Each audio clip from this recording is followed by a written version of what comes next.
people are drawn to us who are very, very concerned about their health, about food quality, about the kinds of things they eat. And they do take it to that extreme, that orthorexia, where it's actually, like I was saying before, keto is, or low carb, it's supposed to improve your life, make it, and not just physically, but mentally, emotionally. And when you take it to that extreme, it's making your life worse. It's giving you all this anxiety and all this terror. Is that how you want to live? Do you want to live in such a way that you can't go to a party at a friend's house, or you can't accept a gift of food or something? You can't travel. You have to pick your battles. You know, how many things do you want to worry about your food alone? Because what about the rest of your life? How much emotional energy do you want to devote to food? You use the mantra keto without the crazy, keeping things sane and simple. And I would imagine this is in response to the antithesis of that. But where did that stem from? Was it, dogmatic principles that you felt like people were like ready to die on the sword over? What drove that methodology? Yeah, this keto without the crazy. I didn't sit down and brainstorm a catchphrase or anything. I was recording a video for my own YouTube channel at one point, and it just came out, and I said, "Oh my goodness, I've got to keep that." But the reason I think it speaks to me so much, and I think to other people, is, like you said, there's so much sensationalism in the keto world right now, and if you were brand new to this, you would think that this is like building the space shuttle or something. It's so complicated. There's so many moving parts. It's a full-time job to follow a keto diet. And the truth is, no, it's actually very, very simple and straightforward. But not many people are telling you that. You wouldn't know it by getting on YouTube today or by getting on Twitter or Instagram. You would think it's like, performing brain surgery. Well, and for me, it's interesting as a clinician to kind of watch a lot of these nutritional dogmas become popular, and people have great success with low carb and ketogenic diets. But it's almost like the zealots and the strongly dogmatic individuals are in many ways creating further anxiety and stress for individuals that are just trying to navigate in many ways, maybe like their first attempt at a more simplified version of what they've been doing. And by that, I mean, I always say well-meaning people don't realize that some of the things they say, like, unless you do carnivore, you're going to have inflammation. Unless you do keto, you're never going to lose weight. And so there's a little bit of bio-individuality, but we also have to present things in a way that make them accessible and attainable and allow people to be successful with them without fear-mongering. Yeah, fear is the right word for it. There's so much fear and worry and anxiety that people have about food. And I think, in my opinion, one of the nice things about low carb or keto is, or rather should be, that you can finally lay all that aside. I mean, it's how many people come to keto or low carb or even paleo, whatever, version of this. How many people come to that because they've already tried the other stuff in the past? They tried veganism, or they tried counting calories and counting points, and they've already spent the last 10, 20, 50 years living in fear of food, or living in fear of gaining weight or of not losing weight. And I just wish I could telepathically let people know there's a way of doing things that you can relax about that. And it's like you said, everyone's different. It's not that you won't have to tweak and tinker a little bit to find what works best for you as opposed to somebody else. But for most people, the starting point of just cutting way back on carbs is going to get you so far. And I think that's really important for people to understand. And there's a program that I run, and I explain to people that the average American is eating 200 to 300 grams of carbs a day. And if you just reduce your carbs to under 100, which for a lot of people is a massive shift, that alone can be hugely impactful. And so I have people that will say, well, it should only be 30 grams of carbs a day, and it should be under 50 grams of carbs a day. And And I explained that for some people that's not attainable. Like it will never be attainable. It's not something that they can then sustain. And I think we're in agreement that we want strategies that are sustainable, that are flexible, that allow people to have their lives and not feel so rigidly dogmatic about what they're doing that they can't enjoy a celebration, or they can't go out to dinner, or they're fearful of inviting guests over because they perceive that their way of eating is too restrictive, even if it isn't. And so that's why your message really resonates. And for people that follow you on Twitter, you'll call out the dogmatism. You don't, per se poking a finger at anyone in particular, but you're just like, this is not realistic. This is not sustainable.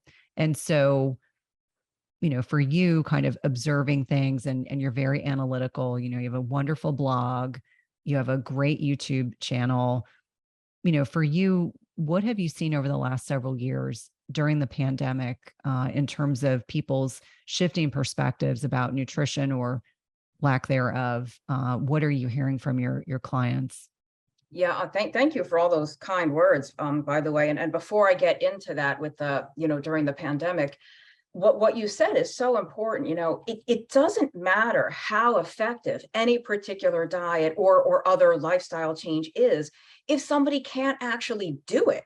If they can't actually implement it and stick to it, it doesn't matter how well it works. So what can that person do? How far can we get them? And let's do that and not worry about, well, you should be doing X and Y on top of this. And I think we probably both feel this, a shift in eating should make your life better and more enjoyable and more free you up to do more, not box you in and limit you. Like you said, you don't want to go out to a friend's house because, oh, they might have cooked something in the wrong oil, or they might have, I don't know what. So we want it. This is supposed to make things better, not worse and more restrictive. But it's interesting, the last couple of years, I think people have gone in one of two directions. They either use this time, and most of the world is open now, kind of like it was before, but when everything was more closed down, some people used that time to refocus, like, oh, this is great. I can't dine out as much. I'm going to cook more from home. I'm going to, I could even exercise for free on my living room floor. I can do push-ups or something. And then some people, of course, went the other way. I'm so stressed out. I'm so afraid of everything. Or they may have had increased burden, like, oh, my mother is elderly. I have to do her grocery shopping now, or order online for her. And they were sort of soothing and comforting with food or with alcohol. Everyone joked that all the gyms closed down, but the liquor stores were open.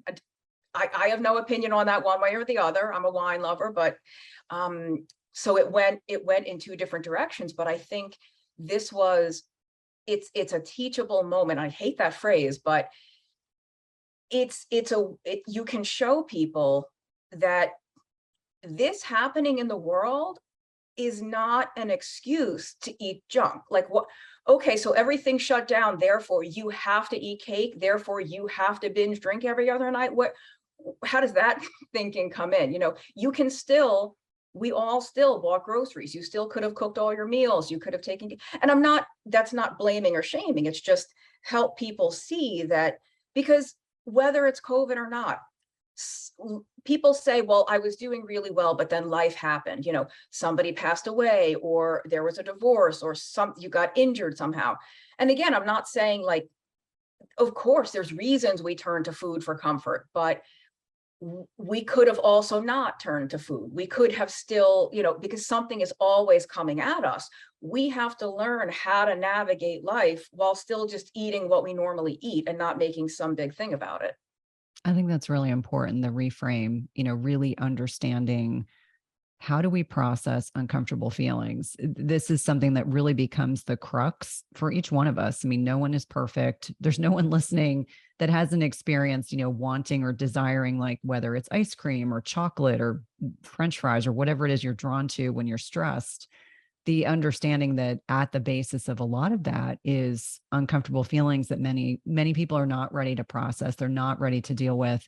And I would agree with you that, part of the reframing for us in my family. So I have two teenagers and two dogs, and my husband and I did a lot of walking because sometimes the only thing we could do was walk the dogs. And so the running joke was during the pandemic, what happened? All the dogs were like, stop walking us so much because you couldn't do a lot of other things.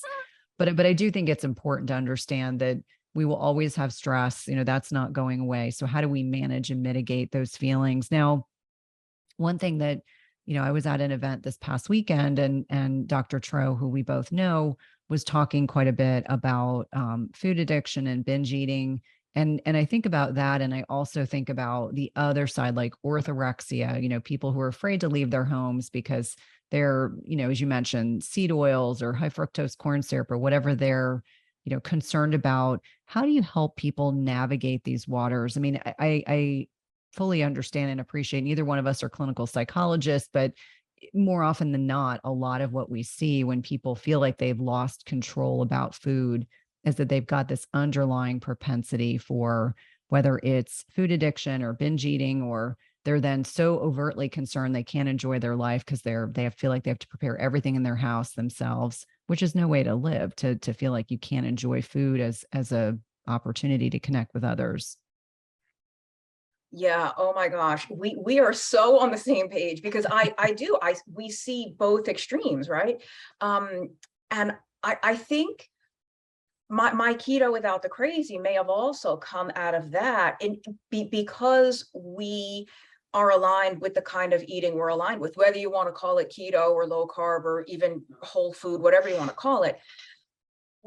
Naturally, people are drawn to us who are very, very concerned about their health, about food quality, about the kinds of things they eat. And they do take it to that extreme, that orthorexia, where it's actually, like I was saying before, keto is, or low carb, it's supposed to improve your life, make it, and not just physically, but mentally, emotionally. And when you take it to that extreme, it's making your life worse. It's giving you all this anxiety and all this terror. And you're right. I'm not qualified to help in some of these areas. Sometimes, depending on the severity, I will refer to a mental health professional. Sometimes I just help people see, like, is that how you want to live? Do you want to live in such a way that you can't go to a party at a friend's house, or you can't accept a gift of food or something? You can't travel. And that the biggest thing, though, is helping people see that again, especially if you have metabolic syndrome or obesity or type 2 diabetes or PCOS, the number one most effective thing you can do is cut back on your carbohydrate intake. And that alone can go miles and miles. And like I work with Dr. Eric Westman. We wrote a book together. He's been doing this for 20 years in his clinic. He doesn't tell people, don't eat the store-bought salad dressing, don't eat this mayonnaise. He just talks about the carbs, and they can lose 100 pounds. They can reverse all their illnesses. And I'm not saying that's for everybody, but start there. And then if you want to pay a little more attention to the oils you use, or, buying from a local farm, that's great. But if you can't do all of that at once, like again, the orthorexia thing, maybe some type of compound is a problem, maybe it's not. There are some people use aspartame and they have no issue. And I know that's I just stepped on the third rail of health there, talking about artificial sweeteners, but you have to pick your battles. How many things do you want to worry about your food alone? Because what about the rest of your life? How much emotional energy do you want to devote to food? I think that's such an important point. And ironically, about a month ago, and we saw this on Twitter, this study came out about non-nutritive sweeteners. And I actually discussed the study with my groups, and I discussed it with my coaches. And I just explained, it gives you it impacts insulin sensitivity. It impacts, glucose tolerance. It impacts the gut microbiome. What does that suggest we do? Limit. It doesn't say you can't ever use a sweetener or non-nutritive sweetener, but that's the methodology. I mean, that's where a lot of people's brains have gone, that, oh, this means all sugar is bad. All non-nutritive sweeteners are bad. And I love that you bring up, Dr. Westman's work, and your most recent collaboration is really an excellent resource. But I think it's all about, how nuanced do you want to be?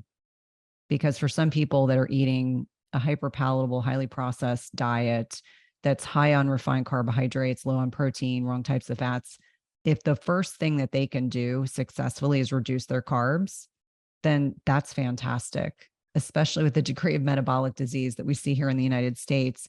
And you touched on, and I know you have a background talking quite a bit about brain health, Alzheimer's, dementia risk, cognitive improvement or not. Let's kind of pivot the conversation and speak there, because I think as I get older, I think cognitive support and thinking about brain cognition in a proactive manner is an area of focus. And I think it is for a lot of listeners as well. Like, we may not be able to be as tangible about a lot of other things, but brain health is something we can all relate to. Yeah. And well, but before I do that, I want to say, just because of what we were talking about before, there's no right or wrong, right? There's only what works and what is successful for somebody. And if somebody out there listening or watching is including a certain food item in their diet and they're happy, they're getting the results they want, then don't let someone scare you away from that. If they're saying, well, you shouldn't do, this finger wagging, you shouldn't do that. If it's working well for you, just there's really no right or wrong. There's no rules. This isn't commandments. It's your body, and we're all different. The brain, I think, not enough airtime is given to how much the blood sugar and insulin problems affect cognition and affect the brain. We kind of know, or we take for granted, that they affect the whole rest of the body, right? Like it in regard to the weight gain or loss, in regard to diabetes and prediabetes, PCOS, non-alcoholic fatty liver, even skin tags, gout, all of these things. And we forget that, what is that doing to the brain? Like what are all these metabolic problems doing to the brain? Yeah, it's a huge issue. And it's interesting. I interviewed Dr. Chris Palmer recently, and he was talking about dietary changes related to metabolic health and mental health. And, for me, I think a lot of people make this presumption that their brain is in a bubble from the rest of their body, and that there's no reciprocity, there's no blood-brain barrier. There's no way you're having any of these issues. And so let's kind of talk about some of the disorders that are kind of common, like anxiety and depression and bipolar and schizoaffective, and things that we know there's a connection with metabolic health. There's a connection with mental health and nutrition, because I think this is significant. I think on a lot of levels, as someone who's traditionally allopathic trained, the way that I learned mental health issues years ago, I think so completely differently about it. And nutrition really is the way on many levels to improve brain metabolism and cognition, et cetera. Yeah, there's an emerging field now. They actually call it metabolic psychiatry.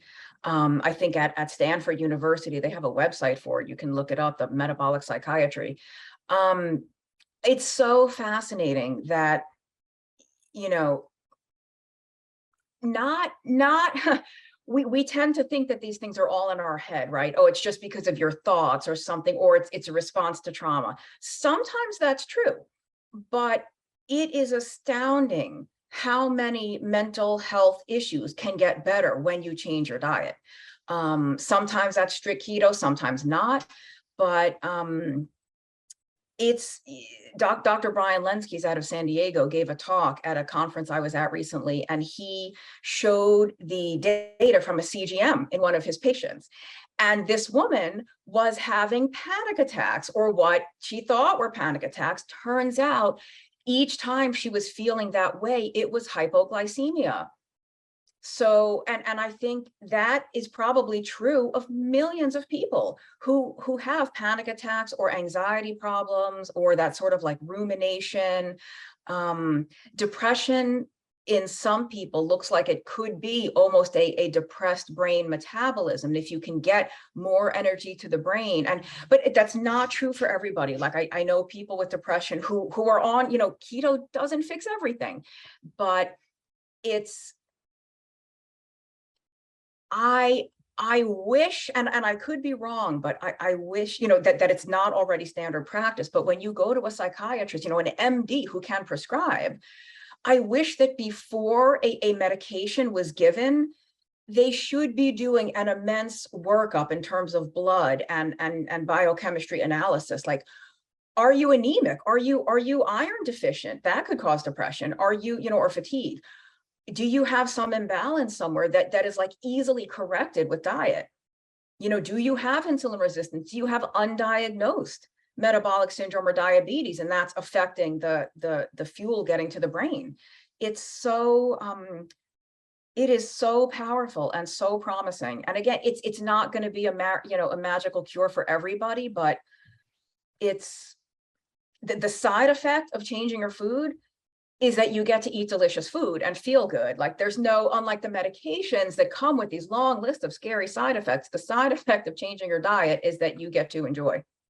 And I think that's really significant. And it's interesting, when I was pivoting away from cardiology, and the doctors I work with were semi-supportive of what I was doing. They're like, oh, this is the NP who thinks food is important.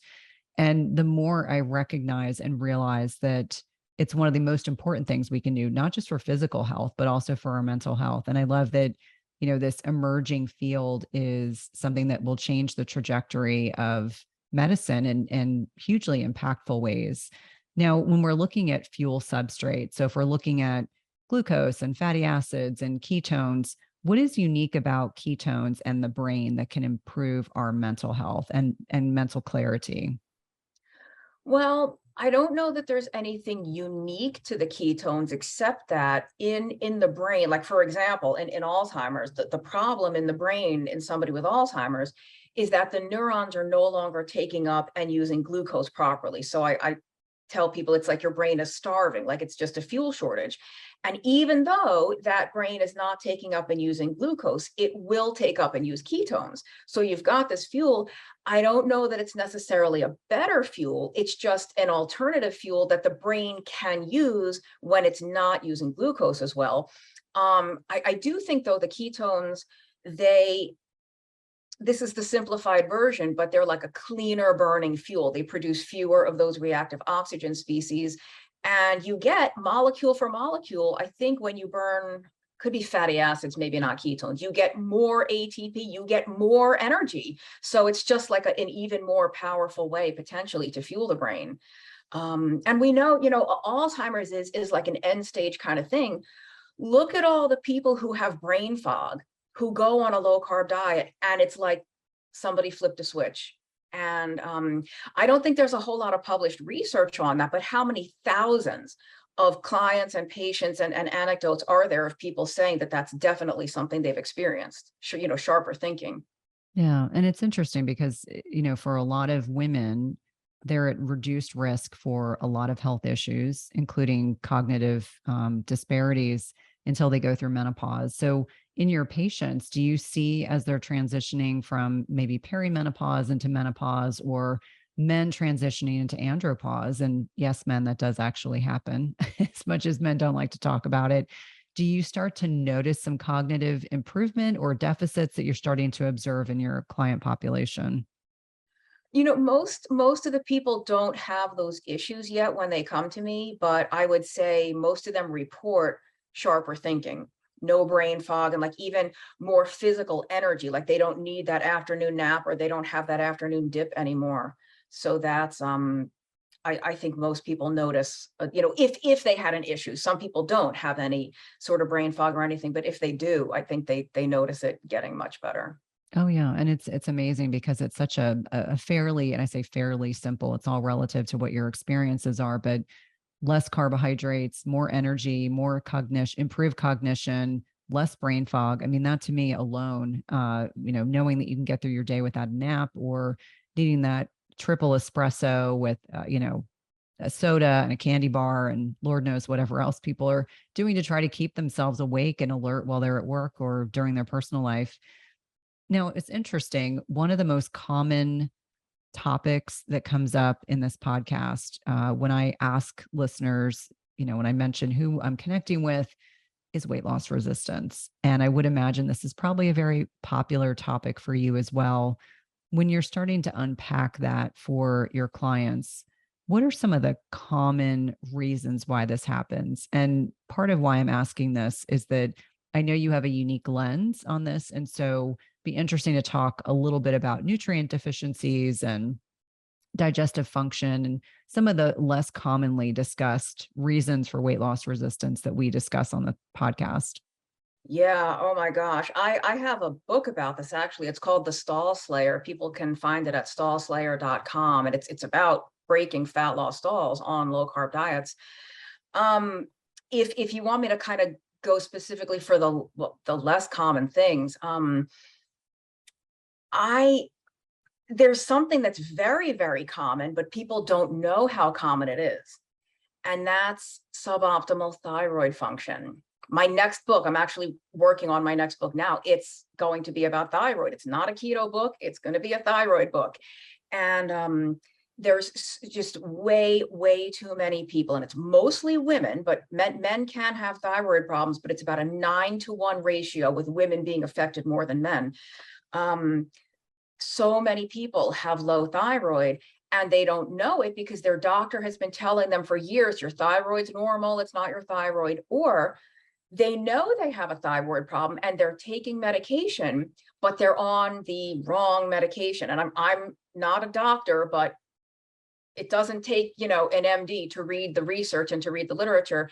There's way too many people taking Synthroid or levothyroxine, which is T4 only. And if your body's not converting into the T3, you are still going to have all your same hypothyroid signs and symptoms, including weight loss resistance. You will have a very hard time losing weight, even on a low carb diet, even with exercise. You can't keto your way out of low thyroid. Now, some people who start off with a thyroid problem go on a low carb or keto diet and it fixes. Some people it doesn't, and you just need the hormone medicine.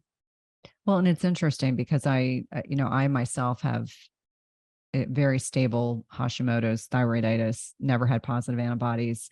But I myself have been on this journey for about 3 years trying to get the right medication because things get discontinued, whether it's the nature thyroid or armor thyroid, and then, being paranoid of taking synthetic hormones, God forbid, Synthroid, Cytomel, which is the synthetic T3. And perhaps it's important for you to work with someone that is knowledgeable about thyroid physiology. And I think that kind of conventional approaches miss opportunities. So like you mentioned, someone gets put on Synthroid because they're hypothyroid. Their body can't convert the inactive form of thyroid hormone to active. They still feel significantly hypothyroid. And yet there's all these other variables that impact thyroid function. And I think a lot of people don't understand it can be adrenals. It can be it could be substantial mitochondrial dysfunction. It could be, cofactors that you just don't have. And even if we're eating an organic, healthy diet, the mineral content of the soils are so depleted that we're not getting the same amount of minerals. And so there's so many things that can impact thyroid function quite significantly. Yeah, and I think for a lot of women, it's self-induced, but they don't know it. It's years and years of calorie restricting, over exercising, too much stress. Of course, that's going to happen. Your body is doing you a favor by slowing you down, forcing you to slow down by lowering your metabolism. And again, that's not, none of us meant to do that to ourselves, but that's the end result after years and years of the pedal to the metal. Eventually, your body won't let you do that anymore. And I don't want to neglect some of the other things, but I wouldn't say this isn't uncommon, but other reasons for the problems with weight loss. Some people are on medications that interfere with weight loss.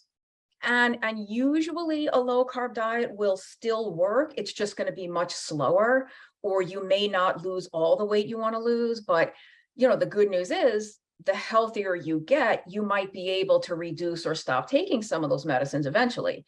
The other one, I think people really, so if the diet is right, if the carbs and the fat, if all of that is right and the medicine's taken care of, and I always look to that first. If somebody's really struggling to lose weight, first I'm going to look at the diet. What exactly are you eating? And then I'll look to the medicine, look to the thyroid. If everything, like these other things are lower down on my list of suspects of what's a problem, sleep. I really do think when you don't sleep enough, and ask me how I know, everybody, when you have poor sleep or you don't respect your body's need for sleep, that does interfere, because it actually alters your hunger and appetite hormones. It alters your insulin sensitivity the next day if you have poor sleep. Once in a while is fine, but if we're talking like every night for months or years on end, we all have a bad night once in a while, but I still think you can get around that if everything else is like on point, the diet, everything else. But the more things that are not, really hitting the mark, then they're all going to come together to make it harder.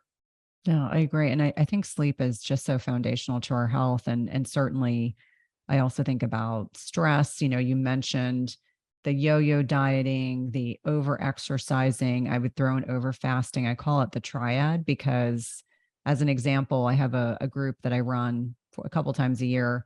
And these are women that are new to fasting, and we're kind of walking them through this process. And one of the questions was, I consume 900 calories a day. I can't lose weight. Why is this the case? And so trying to having the conversation about hormetic stress and hormesis, and if your body perceives you're under a lot of stress already, and then you're adding in, it's like gasoline, like adding in the fasting and the over exercising. Now I'm going to restrict my food intake. And I think a lot of people just don't realize that, this intrinsic desire to lose weight can sometimes get us derailed from doing the work. Like I do believe fervently we have to get healthy to lose weight, that's important. That's part of the process. It's not just I'm not a fan of CECO, but like calories in, calories out. It's all the law of thermodynamics. I'm like, our bodies are far more sophisticated than that. Do you see a lot of men and women that kind of assume that if a little bit of fasting is good, more is better? If a little bit of carbohydrate restriction is good, more is better. If a little bit of exercise is good, more is better. That kind of methodology and that mindset that can be very destructive. I see that all the time. But you can understand it, right? In this society, we're so obsessed with weight. We're so obsessed with size. And we're so desperate to lose weight. We are literally like some people, that's been their goal in life. Their whole life, I just want to be thin. Again, ask me how I know. How many years did I spend feeling that way? My whole goal in life was to just lose weight or fit into a size 6 or whatever it was. I understand the desperation, but yes, sometimes going too much will work against you. That over exercising, the not respecting your need for rest, under fueling, again, you can do anything if everything is properly managed. If you want to exercise a ton, great, but you better be giving your body enough calories, enough food to sustain you, and enough downtime, enough rest to sustain that. You can't just push and push and push. And I was listening to someone else recently who was saying that she was exercising a lot, and at one point she was burning out, and she said, I think today it's healthier for me to take a nap than it is to go work out. So, like, sometimes you are better off prioritizing the rest than the workout. I don't care if it means you end the streak of X's on your calendar. You're better off skipping the workout that day and go to sleep, or go for a walk, in the fresh air. If some people consider that exercise, but let's say you were supposed to do some heavy hitting, intense, crazy thing. Let's say instead you go for a walk, or, something like that. I think we are so conditioned to more is better, harder is better, faster is better. And like, it's not always. Sometimes you do need to step back and slow down.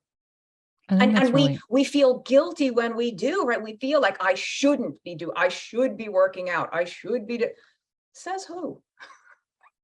No, I think that's an important distinction. And where do you think all of this stems from? Do you think it's, the influence, obviously now, of social media, but you and I, well, that came after, but do you think that starts at home with families, conversations we have with our loved ones? Is it social pressure? Where do you think that stems from, that desire to, be a certain size, step on the scale and have you effortlessly lose weight without, really making an effort? Where do you think that comes from? I have no idea. In some people, it's the family. There was a lot of pressure to look a certain way, or for some people, I think it is just being steeped in the culture. I was born in 78, so even before then, I guess there was Twiggy or whoever, but like growing up, seeing those kinds of magazines, all these women's fashion magazines, and everybody is, thin as a rail. I don't know. I think it's different for everyone, because my family at least never put any pressure. Thank good. I mean, I put so much pressure on myself to be thin and to lose weight. I don't know how much worse it would have been if my mother was breathing down. Now, my mother was heavy, so she never, I think she was careful not to say anything to my sister and I when we grew up. But I think it's different. It probably comes from different sources for a lot of different people. But it is destructive.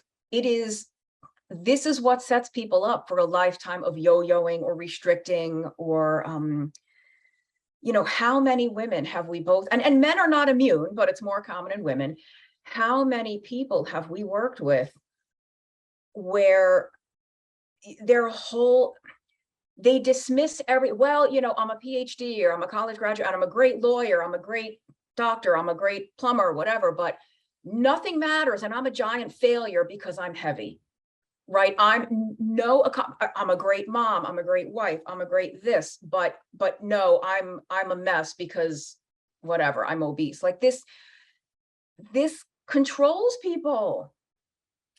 No, it definitely does. And I asked the question because I've just been observing behavior on social media as of late. I have boys, but I also have nieces. And I just wonder what this generation is going to grow up thinking is normal.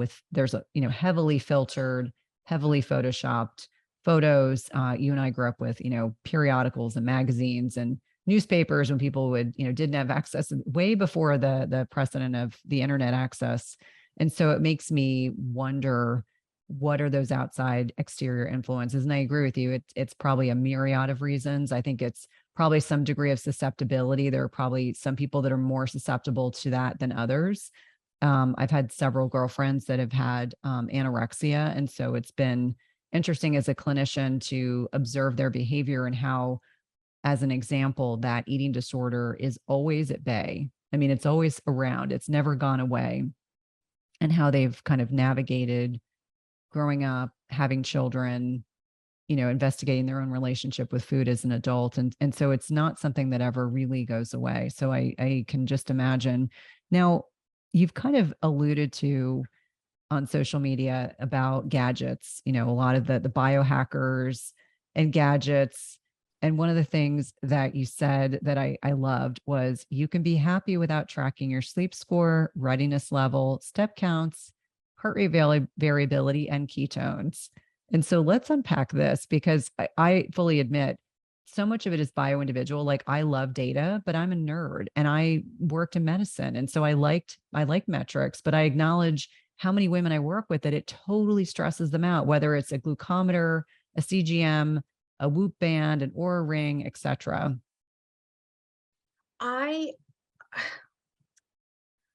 I am not opposed to any of these wearable devices and trackers, but I want people to have a healthy relationship with them. And I want people to understand how to interpret what they see. Like I've joked, except it's not really a joke. You should have to sit through a 5-hour biochemistry lecture before you are allowed to wear a CGM, or before you're allowed to measure your blood ketones. Like, you should understand how to interpret the numbers based on your food, your activity level. Are you sick that day? Are you under the weather? All of these things can affect some of these glucose and ketone dynamics. And that's just one example. I mean, you said the Oura ring or these heart rate monitors. They're all useful. They can all definitely provide educational feedback, but if somebody's capable of using that as educational feedback to guide a behavior change, or like, ooh, I thought I was okay eating this certain food. Ooh, clearly I'm not. It made my sugar jump, 80 points, like no more of that for me. But if you're going to use it as a judge and jury and as a way to punish yourself, like, oh my God, I only got 12,000 steps today, or I don't know.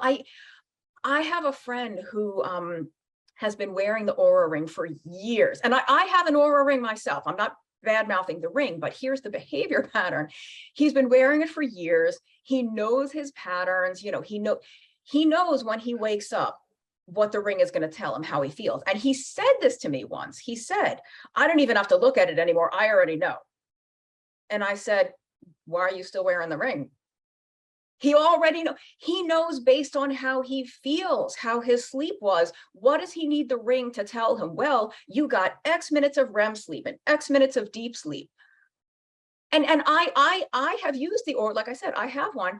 Sometimes I wake up and I feel great and I look and my sleep was terrible. And then the opposite, supposedly I had really good sleep last night. I feel like garbage. So we don't want to put too much stock. Like, the danger of some of these devices is that we ignore how we actually feel and we look at the number.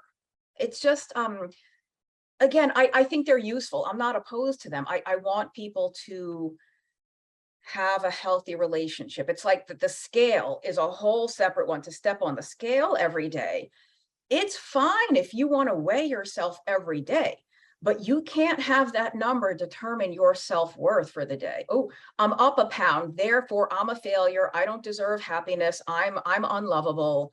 Or you're down a pound.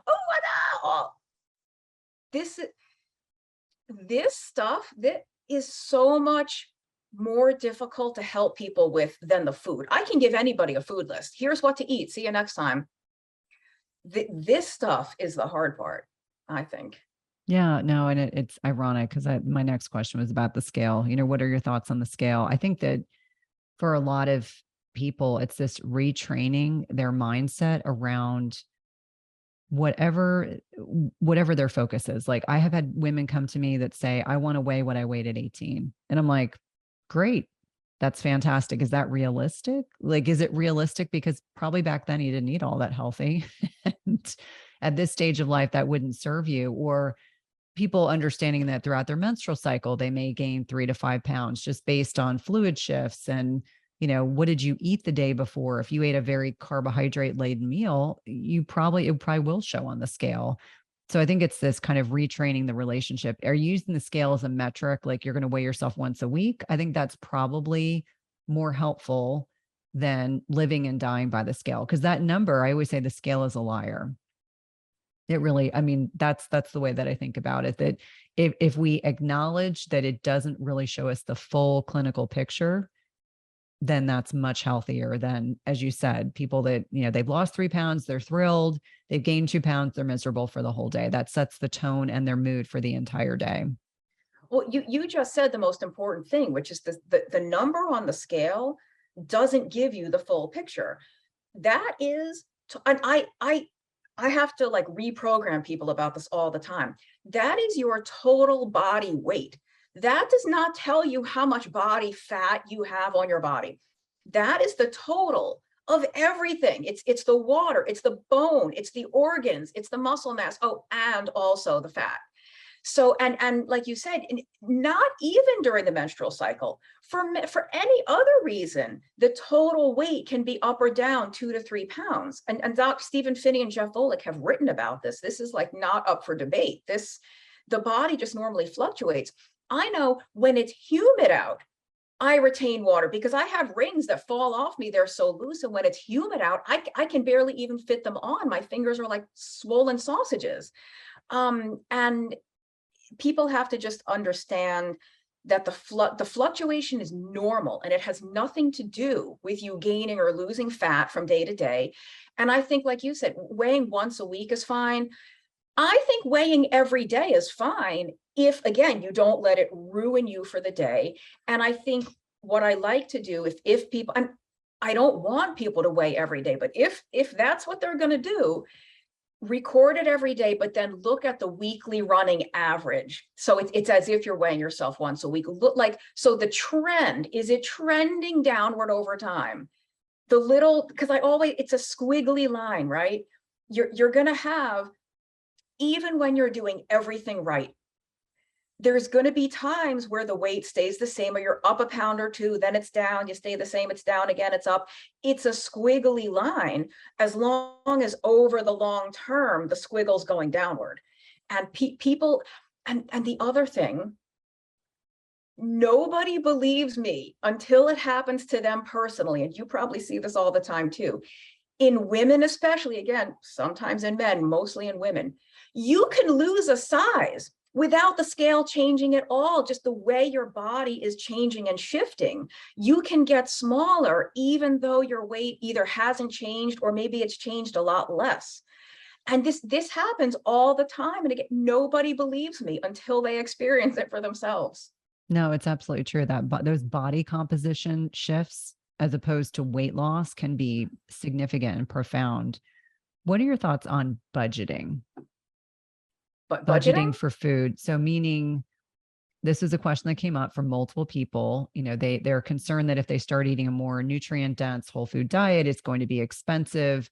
Are there tips that you make, suggestions that you make for your clients that would be of benefit? I think a lot of this stems around protein. I think that is a concern, that, you know, eating a more higher animal protein diet, that is cost prohibitive. And I don't think that's the case. I think people have to get creative. Yeah, I think depending on where you want to get your food from, local farm, co-op, health food store versus the regular grocery store, you can absolutely eat this way without, taking a second or third mortgage on your home. Think about all the things you're not going to buy anymore. You're not now. Some of this stuff is cheap, but you're not going to be buying pasta and rice and potatoes and junk, potato chips and beer and like all this other stuff that you're not going to be buying.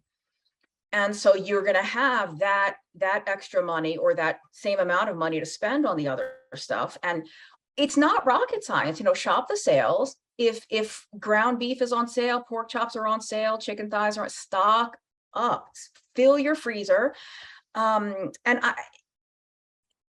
For those who are not doing a carnivore diet, if you're doing more low carb or keto, that, broccoli at the store I shop at is usually $1.48 a pound.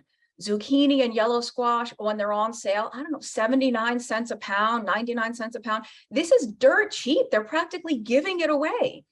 And I just think it's not as big a deal as people think it is. Protein is a lot more expensive these days. That is, the prices have definitely gone up, but you can still catch things on sale.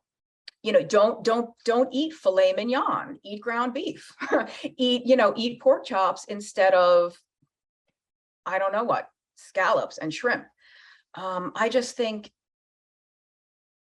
that's the way to do it, is not to, not only like all the stuff you're not buying. And then this is only true for some people if they had an illness.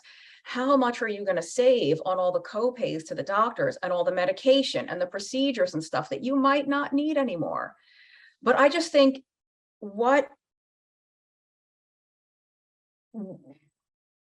understanding that some people are very, very budget constrained. Most of us have money for the things that we value. We really do. Maybe you get that fancy schmancy $6 coffee drink less often and you put that money toward food, or maybe you go out one time less a month. So I just really, most of us have money for the things that we really want to prioritize. That's such a good point. And certainly one that I think for a lot of individuals, it's recognizing a lot of our personal day-to-day decisions impact our grocery budgets far more than we realize.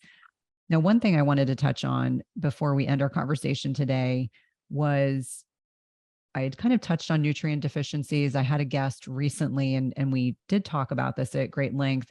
But one of the things that when I was prepping for this that I thought you did a particularly good job on was talking about how certain nutrients are really important for mitochondrial health. And my listeners are certainly very knowledgeable about the mitochondria. And in particular, things like carnitine and the B vitamins and magnesium, what do they do for the health of our mitochondria? And so remember, these are the powerhouses of our cells. It's really important.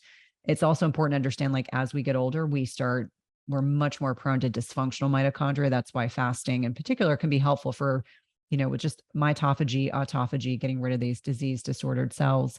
But these nutrients in particular, what are some of the benefits for the mitochondria? Well, so they are the powerhouses of the cell. They are where we generate the vast majority of energy. Some energy can be generated outside the mitochondria for all you, biochem geeks out there. Like, we know it's not all in the mitochondria, but in that electron transport chain, the process that literally converts these chemicals into the ATP energy, we need the B vitamins, we need iron, we need vitamin C. There's I think manganese is this mitochondrial superoxidase mutase. Like, they help with antioxidants. They help literally transport the electrons through the mitochondria that generates the energy. Like, literally, if you looked at a diagram, these vitamins and minerals are essential components of that process, like in order for all of that to happen. So why do we think one of the biggest hallmarks of simply being unwell is fatigue? You literally are not producing enough energy, right? The B vitamins, especially iron deficiency anemia, is a big thing for fatigue. We just are literally at the cellular level not generating enough energy. And it's interesting to me because magnesium is one of these things that people think about for sleep, and they think about it for, blood sugar support. And yet it's interesting, if you look at a cellular level, what it's actually doing, how it's contributing to, these biochemical processes. And yes, the biochemists who are listening, we're aware of all these other contributors, but we're trying to make the information relatable to the average individual who didn't go through pre-med classes in college and graduate school. But it's interesting to me how it's an endless amount of contributions for these cofactors. It's not just for thyroid. It's not just to help with the mitochondria. There's so many cellular processes that go on, and we really do genuinely need to be either getting these from food or getting them from supplementation. Yeah, but I think it's interesting because the human body is so robust that it's with as many people as are sick or have compromised health, it's amazing that we're all not walking around falling straight down with how things are today. But I also think it gives people hope to think, like, oh my gosh, I have to have all these nutrients and do all these things. It's actually pretty simple to get the right things and avoid the things that get in the way. And the human body is so resilient that you start making those shifts, you start getting what you need and getting rid of the stuff that's standing in the way. And it is so remarkable how much you can improve. And we've both seen this all the time. People that are so far into the disease path, whatever it may be, diabetes, PCOS, all kinds of fatty liver, chronic fatigue, fibromyalgia, and they can feel so much better. Now, sometimes it takes a while for things to kick in, but I mean, we should just feel so lucky that we are able to come back from things. I mean, that's one of the most hopeful things, I think, is that how far you can be and still actually make such a huge improvement. And we see it all the time. Well, it's really exciting. And I'm grateful that we had an opportunity to meet in person this summer, and for all your contributions and your voice of reason and sometimes an insane social media space. Please let listeners know how to connect with you, how to connect with your blog. You've got all these wonderful books. We'll definitely have to keep our eyes out for your upcoming book on thyroid function, which will be really exciting. And Stall Slayer, I was not aware of that one. We'll have to make sure we link all these things up so people can access this information. Yeah, thank you. My website needs an overhaul, but it's tuitnutrition.com, TUIT nutrition.com. But there is also stallslayer.com. And if I do consultations, so people can find me there. There's a button that says work with me. And my YouTube channel is also called Tuit Nutrition, and that's my handle on Twitter. And I do still work with Dr. Westman at his company, where we do online courses about keto. We also have stuff about cholesterol and food addiction, and that's at that's a very long name, adaptyourlifeacademy.com. Fantastic. Well, thank you again for your time today. I know this will be an invaluable resource and podcast for listeners. Hey, if you like this video, you guys are going to love this video, and I'll see you there. We make almost all of our fat cells during childhood and puberty. And then once we finish puberty, we're done. That number of fat cells, in most people, there are some people who are an exception to this, and that's about 15% of people who are in the obese category. But most people reach a limit, and that's their fat cell number essentially for adulthood.